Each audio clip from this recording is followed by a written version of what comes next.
ایران کے خلاف امریکہ کی اقتصادی پابندیوں کے اثرات ظاہر ہوتے ہی ایرانی فوجی قیادت کے لہجے میں امریکہ کے لیے نئی تلخی پیدا ہو گئی ہے۔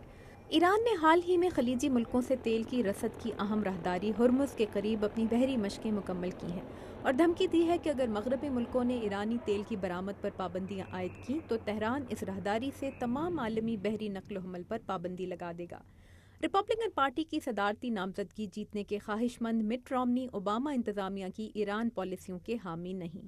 He failed to put in place crippling sanctions. He failed to stand with the dissidents in Iran when they took to the streets. ریاست آیووا میں ریپبلکن نامزدگی کی دوڑ کے پہلے مرحلے کاکس میں دوسرے نمبر پر رہنے والے ریپبلکن امیدوار رک سینٹورم بھی ایران کو دھمکیوں سے باز نہیں آئے۔ And I would be saying to the Iranians, you either open up those facilities. میں ایرانیوں سے کہوں گا کہ اپنی ایٹمی تنصیبات کو عالمی انسپیکٹرز کے لیے کھول دیں، ورنہ ہم انہیں فضائی حملوں کا نشانہ بنائیں گے۔ مگر ریپبلکن امیدواری کے خواہش مند کتنی بھی دھمکیاں دے لیں، ماہرین کہتے ہیں کہ ان کی پوزیشن اوباما انتظامیہ کی موجودہ پوزیشن سے زیادہ مختلف نہیں ہے۔ ہر کوئی میزیں دھڑ دھڑا کر خطرے کی نشاندہی کر رہا ہے، لیکن کیا کرے گا؟ اس پر بات نہیں ہو رہی۔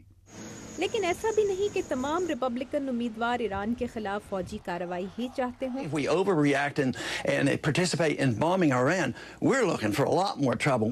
ماہرین کہتے ہیں کہ صدارتی امیدوار خارجہ پالیسی سے متعلق امور پر بڑی بڑی باتیں عوام کو متاثر کرنے کے لیے کرتے ہیں۔